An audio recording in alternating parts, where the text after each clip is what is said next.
What's going on, everybody? We are back with another video. Now, I am a little bit late on this video because I'm recovering from Orthodox Easter. It was my name day today too. So the busyness is over though, so I will be head first into the content. I'm going to be dropping a breakdown video for this week's card coming up, but for right now, let's talk about future matchups after UFC 301. Now, I picked some important fighters and how, like, anybody that I thought had a meaningful win or a loss on UFC 301. So let's start. We're going to go from the bottom all the way to the top. And first up, we had Alessandro Costa. Nice bounce back win for him after losing to the title challenger Steve Erceg in his last fight. Came back, almost leg kick TKO'd Kevin Borjas. I had Alessandro Costa losing that fight, but that was a fantastic performance from him. He didn't take much damage in that fight. He finished Kevin Borjas quite easily in terms of him, like Costa not taking much damage, not having to exert much energy. So let's get him in there. I don't want to rush him too much, but I think fighting a nice veteran like Ode Osborne would be a good, solid matchup for him. A winnable matchup for him so he can string a couple of dubs together, maybe polish out some skills before getting him into the tougher competition. I think this would be a fantastic next fight for him in the UFC. I'm pretty sure Ode Osborne is still in the UFC. If he has been cut, that's unfortunate, but I think this is a solid matchup for Alessandro Costa in his next fight. Let's move on.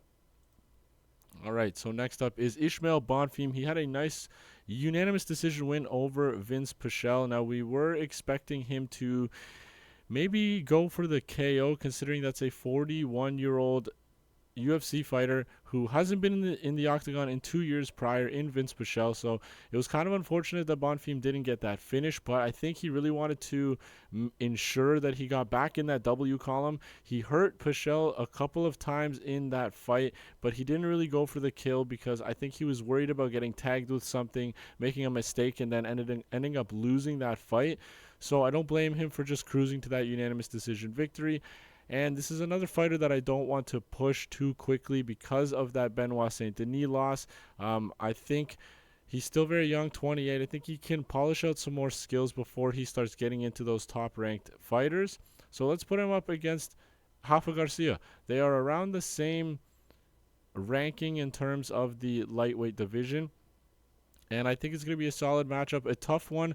Rafa Garcia is only 29 years old, a solid fighter who is, we broke him down, I believe, a little bit because somebody from, I think it was Mahashate, a couple of weeks ago when we were breaking down his fight, we talked about Rafa a little bit, but he hasn't fought in about a year. I think April of 2023 was his last fight, but I think this is a solid matchup. Like I said, I don't think we should push Bonfim too quickly just because he ended up beating a 41-year-old Vince Pichel. So put him up against Rafa, see how he does. I think this is a winnable fight for him, but it'll be nice to see how he does with a high-pressure fighter like Rafa Garcia. All right, next up, we have Mauricio Ruffy. This guy had a fantastic performance against Jamie Malarkey. The guy looks like a Brazilian Conor McGregor. I'm so excited to see him in his next fight, and I say he shouldn't really have a long turnaround either. He didn't take much damage against Jamie Malarkey. He took him out in that first round, and I want to put him up against another fighter that won over the weekend in Drakkar Klose. Drakkar Klose is going to be he's a veteran at this point. He's 36 years old. He had a nice win against Joaquim Silva. And if you want to slowly build up somebody like Mauricio Ruffy, who has that exciting striking style, like we mentioned, very similar to a young Conor McGregor, I think putting him up against somebody like Drakkar Klose is going to benefit him because Drakkar Klose is a UFC vet at this point. A tough outing for anybody with his high pressure style. I think both of them getting wins over the weekend at UFC 301. Why not put them up against each other? They're near, well, Ruffy's not near Drakkar in the rankings, but I think it'll be a nice step up for him if they want to kind of push Ruffy because of his exciting style, but not throw him in there with a killer right away. Let's build him up a little bit, put him up against a vet like Drakkar Klose, and see how he ends up doing as a fighter. So, moving on, we are going to Myktybek Oralbai. He had that fight, everybody was expecting him to just ragdoll and run through Elvis Brenner, and even though he was ragdolling him early, he did hurt him early in that fight. He had to face a lot of adversity throughout that 3 rounds, and although it was a solid victory for him, I don't know if what the UFC's plans are, but I don't mind pushing him close to somebody around that top 15, top 20 range. And I thought maybe putting him up against Matt Frevola wouldn't be a bad idea. Now, a lot of these fighters, the reason why I'm picking specific people is because of fighters around their rankings in their specific weight class already having fights booked. I wanted to maybe put him up against like a Thiago Moises, something like that. But Moises is booked for a fight against, I don't know off the top of my head, maybe Nasrat Haqparast? Possibly? I have no idea, but I don't mind this fight. I think this is a winnable fight for Oralbai. I think it's a nice step up in competition as well, and I think he deserves to kind of get pushed a little bit. He has that ragdolling style. He seems like he's going to be doing fairly well in this division. He's still quite young. I'm pretty sure he's 26 years old, so why not throw him up against Matt Frevola, see how he does, and go from there. All right, next we got Joanderson Brito. Now, I didn't have Brito to win. I had Jack Shore to win. I don't know how they can stop that fight. It didn't seem like, despite the hole in the shin and the lots of blood, Jack Shore didn't seem like he was limping. He said he was fine. He said he could fight, but they ended up stopping it. That was quite unfortunate, but this one's really easy for a future matchup. He made a call out of Dan 50K Ige, and honestly, why not put them together? Joanderson Brito deserves to fight somebody in the rankings. I think Dan Ige is a solid vet at this point, and it's going to be a tough fight for both men. I think this is a fantastic matchup. The matchmakers should take that call out from Joanderson Brito, offer Dan Ige the fight, and see where it goes. I would love to see these two share an octagon together. All right, we're moving on to the main card. We got Caio Borralho, and this guy seems like he's the real deal. He could, like, people are saying, oh, he should have been able to finish Paul Craig a little bit earlier, blah, blah, blah, but we know that Caio's a little more methodical, and the word is escaping me, but he's not going to just full-blown go after the kill. He's not going to put himself in danger, and what he did was he picked his shots well. He picked apart Paul Craig and eventually got a slick KO victory, and I think you just keep pushing him up. He's a marketable guy with his promos at the end of his fights. He's got that whole fighting nerds thing. I absolutely loved his post-fight interview with Joe. It was fantastic. It was actually, it was with Daniel Cormier, not Joe Rogan. I apologize. Joe Rogan only does the pay-per-views that are in America. That was my mistake. He had the post-fight interview with Daniel Cormier, and I love that promo that he cut. Now, he called out Jared Cannonier, but I'm pretty sure Jared Cannonier is booked to fight Nasruddin Imavov, if I'm not mistaken. So I don't think we should make Caio wait. He barely took any damage. I think he's still fresh enough to fight somebody else quite soon, and I have 2 possible matchups for him up the rankings. Now, one is going to be Roman Dolidze. Roman Dolidze was scheduled to fight. Who was he scheduled to fight? I had this written down. I literally was just looking at these maybe like an hour ago. He was supposed to fight Anthony Fluffy Hernandez, who injured his hand, and they were supposed to fight together on the UFC 303 card, I believe, in June, if I'm not mistaken. No, 302. They were supposed to fight at UFC 302. So that's going to be a pretty quick turnaround. It's only like a month away, so I don't know if Caio's going to necessarily want to put himself back into the octagon that quickly. I honestly, if I was him, if this fight is offered for him or to him, I think he should take it. Roman Dolidze is a winnable fight for him because he can hang out on the ground. He's probably the better striker. Dolidze probably has the better power, but in terms of technique, I think this is a winnable matchup for Caio. And even though it's a month away, I think it's a perfect opportunity for him to quickly move up the rankings a little bit more. But if he doesn't want to have that quick turnaround, he can fight Marvin Vettori. Why not? Marvin Vettori was supposed to, I believe he had a fight he had a fight fall out recently. I think he was supposed to fight Brendan Allen. Yes, he was supposed to fight Brendan Allen before Chris Curtis stepped in. And I honestly don't see any issue with this. If they're gonna keep pushing Caio, Marvin Vettori's not scheduled for another fight. He's up the rankings as well, and the middleweight division we kind of know that they're trying, like for example, like Chimaev. I think they're trying to set up Israel Adesanya. Dricus, Sean is fighting Paulo Costa. I don't know who's next for Dricus. I think the Adesanya and Chimaev fight's going to be a title eliminator. So there's not many fights that Caio could go for in terms of like a higher rank. But you have the Roman Dolidze fight possibly. I don't know if he wants that quick turnaround at UFC 302. I honestly don't think that's a bad idea. Or they can set up like a fight night main event for Caio and Marvin Vettori in the next couple of months. Regardless, I think those two fighters are great possible next matchups for Caio to push him up the rankings. Now, next up, we have the emphatic, always exciting Michel Pereira. This guy is insane. He's like he went up to middleweight. He's had 3 first-round finishes in a row. Some of them sub 2 minutes, some of them sub 1 minute. The guy is, I don't know what's going on, but he's still only 30 years old. I think it's time to finally push him up the rankings. And this matchup could go for Borralho as well, but it's Jack Hermansson. Jack Hermansson we just saw beat Joe Pyfer in a main event, and Jack Hermansson seems to be that like solid test for people that are trying to break into that top 10 because he has that veteran savvy. He knows how to win fights, and I think this is going to be a good one. If Michel ends up beating Jack Hermansson, I think it's going to be a good test for him. Now, they could put up Borralho against Jack Hermansson as well, but I think it's better if you...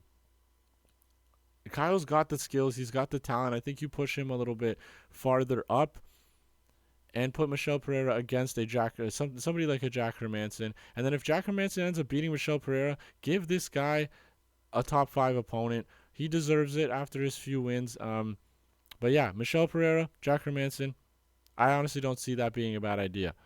We move on to Anthony Smith. Actually, you know what? Let's do Vitor Petrino first because he ended up losing that fight. Vitor Petrino definitely showed his inexperience in that matchup with Anthony Smith. Still only 26 years old. Not ready to write him off. He went up against a veteran savvy fighter like Anthony Smith and ended up making a mistake that cost him that fight. It happens. The guy's still young. He didn't take much damage in the fight, so I don't see a need for him to really take much time off. He lost that 0 as well, so he's 11-1 now. Less pressure going into it. Put him up against a fighter like Ion Cutelaba. I'm pretty sure Cutelaba's still with the promotion. This is a winnable fight for Vitor. It's another fighter that's been around the block. I think he's had like 15 fights in the UFC or something like that, maybe a little bit more. I think he's 6-9-1 in the UFC. It's somebody that Vitor can learn from and gain some experience as well. He can also win this fight also if they want to keep Vitor around because he is an exciting fighter when he doesn't get finished by a guillotine like a minute and a half or 2 minutes into the fight.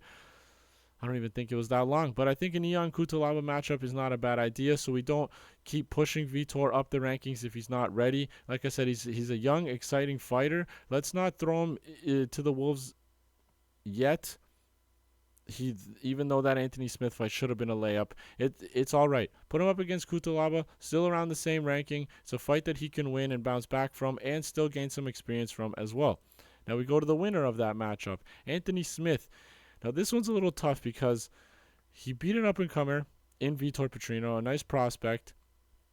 Regardless of how it went down, that's a fantastic win for him, especially... And I think he's strung together 2 wins in a row. He got Ryan Spann. No, he didn't. I'm sorry. There was the Khalil Roundtree knockout in between these two. Regardless, give him a top 5 fighter. The guy he's getting a little older. He ended up, like we said, beat a prospect. I don't know how much time he has left, but put him up against a top 6, top 5 opponent. And if he ends up winning that, good on him. Keep him going. He's having a mini career resurgence at that point. But you have a couple of options. You have Alexander Rakic. These two have fought before. Rakic ended up winning against Anthony Smith by unanimous decision, but that was back in 2020. The career trajectory has placed them in a position where they can rematch. But if they don't want to do that, there's another fighter that's highly ranked in this light heavyweight division that he hasn't fought yet, and that is Nikita Krylov. We talked about Nikita Krylov in a future matchup after UFC 300, I believe. But this guy hasn't been in the octagon for about a year, so I don't know exactly, or just over a year, so I don't know exactly what he's doing.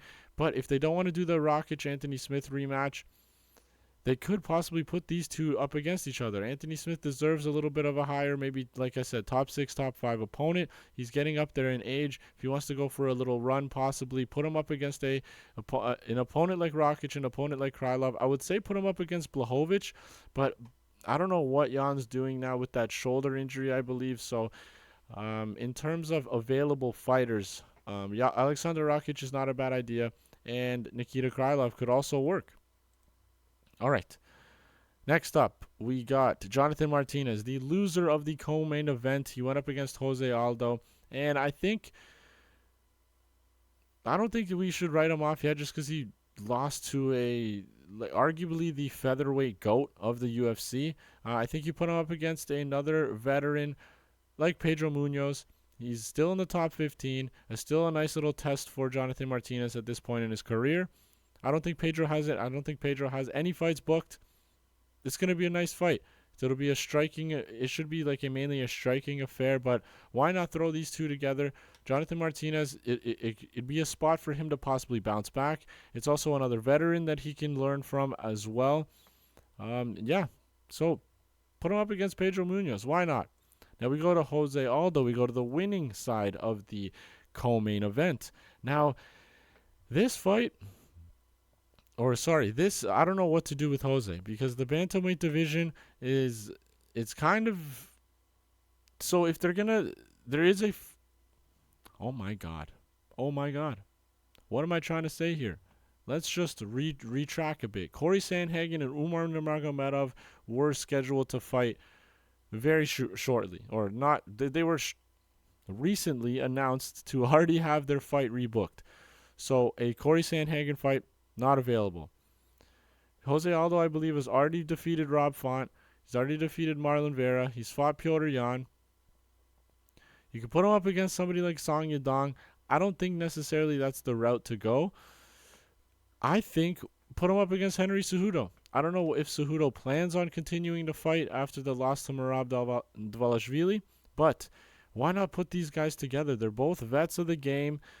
They were actually scheduled to fight back in 2020, if I'm not mistaken, by the year. I don't know exactly what year it was, but they were scheduled to fight at one point in their careers, and it ended up getting canceled for whatever reason. I didn't really look into it. So why not book the fight again? Their career trajectory, like we just talked about in the previous one earlier, this has brought them to a position where they can reschedule a fight together after the original one fizzled out. Jose Aldo also could wait for a possible title shot, but I don't know if they're really going to do that, because we have Merab Dvalishvili is most likely going to take that Sean O'Malley fight next. Let's be honest. Corey Sandhagen and Umar Nurmagomedov, that is, I'm going to assume, a title eliminator fight. And then other than like Song Yadong in that top bantamweight range of rankings, Jose's already fought them all, so why not put him up against Henry Cejudo and see how that goes? It's two vets of the game, like I mentioned. They were already scheduled to fight once, and that fell through. So put them in the octagon. Let's see these two go at it. All right, now we go to the main event. We go to the loser of the main event, Steve Erceg. I know a lot of people say it's a controversial win or a loss. I had Steve Erceg to win. No bias. I believe it was 2-2 going into that fifth round. And Steve Erceg shooting that takedown was a silly mistake. He got it stuffed, and he ended up on bottom. That last couple of minutes, I think, really hurt Steve in that fifth round. So I'm not going to scream robbery. I would have loved to see him win, but I had a 2-2 going into the fifth, and then I had the fifth for Pantoja. Regardless, I think put him up against Mikhaev next. Reason for that is you can put him up against like a Manel Kopp. Matthias Nicolau, I don't think is going to fight for a very long time because of that KO loss, back-to-back KO losses. Manel Kopp, I don't know what to think about this guy, because the guy pulls out of every single fight. I swear he pulls out of more fights than he actually does end up fighting. So I'm not going to say put him up against Manel Kape. A lot of people think Mokaev deserves the next title shot. I disagree, and I'm going to talk about who I think gets the next title shot. I would say maybe like a Kai Kara France for Steve Erceg or like an Alex Perez, but I think that the UFC should book Perez versus Kai Kara France instead, because we talked about this in our previous future matchups video. Perez with that awesome KO over Nicolau. Kai Kara France was supposed to fight Perez at one point, and that fight ended up canceling. So put those two together. Steve Erceg, Muhammad Mokaev. I think if they want to put Mokaev to eventually get a title, if he beats the former title challenger in Steve Erceg, I think that's a better argument for him to get the next title shot. I don't think he should get it just yet. I don't think he's ready at 23 years old. He's still really green, and he's got a lot of work to do on the feet. But I would love to see this matchup next. Let's move on to the champion. And still, Alexandre Pantoja retains his title over the weekend at UFC 301. And I think people are forgetting about Amir Albazi. I disagree with that split decision win over Kai Kara France, but you can't deny him in terms of a title shot. I know we got Brandon Royval in there. I don't think Brandon Royval, I'm not saying he should get the title shot, but people maybe they're going to want to see him fight somebody like a Royval that has fought for the belt already, maybe fight an opponent like Steve Erceg that has fought for the title already, but it's hard to put somebody like Albazi in that situation, because I know people are saying that he should be fighting Brandon Moreno. We don't know what Brandon Moreno's doing. He's talking about retirement and all this stuff, so I'm not going to put Moreno in this discussion, but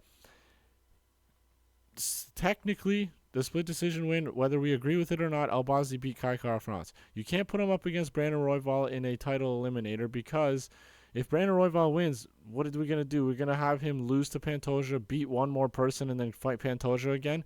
I don't see that happening. Same thing with going up against Steve Erceg. If Steve Erceg beats Albazi, what are we going to put Erceg up against Pantoja again? I don't see that happening. So in the meantime, Amir Albazi is the clear contender.